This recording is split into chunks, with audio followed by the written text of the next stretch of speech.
mula po sa hanay ng mga manggagawa sa konstruksyon na malawak na hindi napapansin o nagbibigyan ng pagtutuon ng ating pamahalaan. Samsari din po yung ating panawagan. Mula po ito sa ang aming panawagan ay ang trabaho, tirahan at hustisyang panlipunan, ipaglaban po. Ito na marahil ang mga isyong hindi maiwalay sa totoong magkakaugnay na nakapakete sa buhay ng mga manggagawang Pilipino na nakatira sa maralitang lungsod. Napasan-pasan itong masakit o kalbaryo sa aming lahog na pamumuhay na ang aming tanging layunin ay mabuhay pa.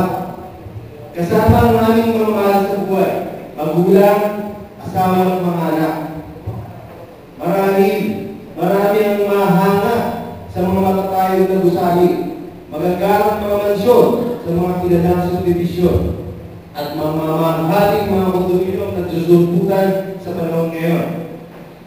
Lahat po ng ito ay ilan lamang sa mga pagkamalikayang din na pinagbuhusan ng lakas at talino sa paggawa sa maghapon ng mga manggagawa sa konstruksyon o construction workers.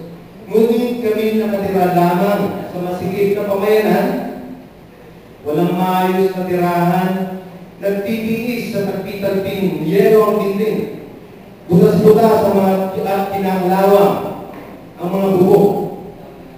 Sa kabila ng patuloy na dinaranas na matinding kahirapan o krisis sa mga sunod-sunod na pagtataas ng mga pangunahing bilihin na ang pagbigay pa ito ng kabigatan sa aming pamumuhay. Nailalagay pa po sa bingit ng alanganin ang aming mga tirahan sa iba't ibang dako ng Kalakang Maynila sa namambang malawakang demolisyon para sa pagbibigay daan din sa PPP projects o Public-Private Partnerships ng pamahalaan. Bukod pa rito, nariyan din ng mga pribadong oportunistang ang gawain nila ay agawin ng lupa ng katabing komunidad at ang pinakamasahol sa lahat ay ang panungunog o ason. Malinaw na rason ito para mapuwersa at bisanin ng mga residente ang lupang may legal na usapin o land dispute sa pag-aari. Ang inyong pong lingkod, 2 beses na pong nasunugan, 1 beses na na-demolish at lumaban para sa harapan ng paninirahan. Ito po ay yung panahon 2009. Ang aming tirahan, ang aming komunidad ay pinapulan ito at pinantayan ng mga gwardiya ng pribado. Pero ang katotohanan po nito, meron na po kami ordinansa na social housing program para sa komunidad namin ng local government ng Paranaque, ngunit kapalit nito ay demolisyon. Sa pagpapatuloy po mula sa mga gawa ng konstruksyon, sa katunayan, ang kalagayan sa paggawa ng mga construction workers ay napakahirap at nakakapagod dahil sa mano-mano ang paggawa. Ang arawang sahod po ng mga gawa sa konstruksyon ay nagbabago ayon sa linya ng kanilang paggawa. Sa aming paggawa, ang mga labor na napakarami ay binabayaran lang po ng 250 hanggang 350 sa loob ng isang araw.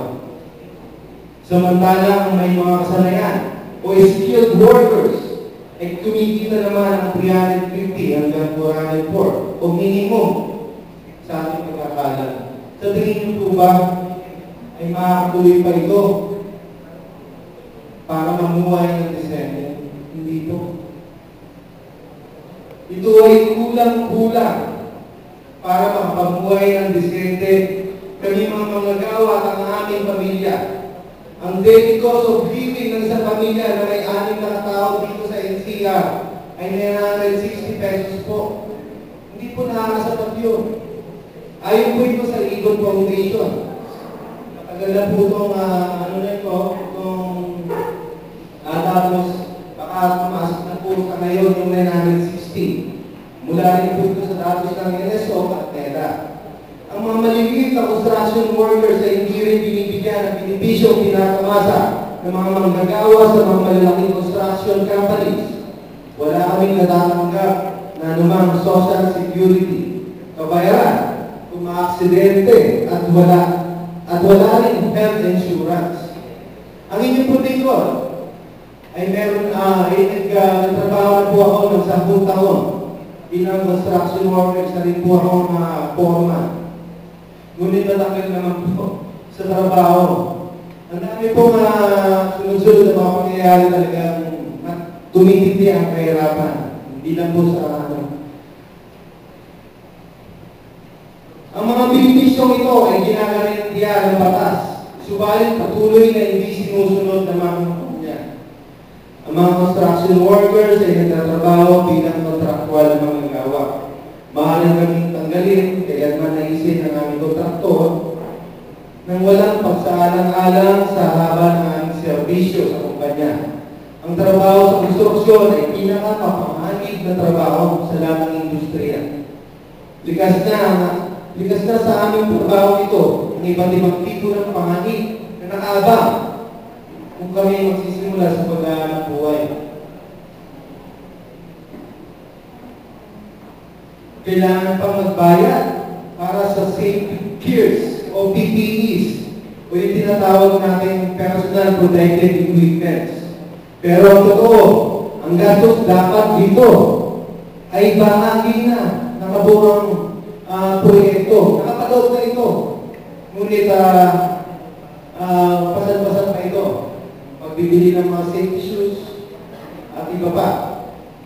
Dagdag pa, ang walang malasakit ng DOLE o ang Department of Labor of Employment para tugnan ang mga isyu pang-ekonomiya at panlipunan tulad ng kontraktualisasyon at dumaraming kawalan at kakulangan ng trabaho, mababang pasahod o barat at kawalang benepisyo at naglalagay pa sa aming mga manggagawa Pilipino bilang tawaging bagong alipin ng lipunan.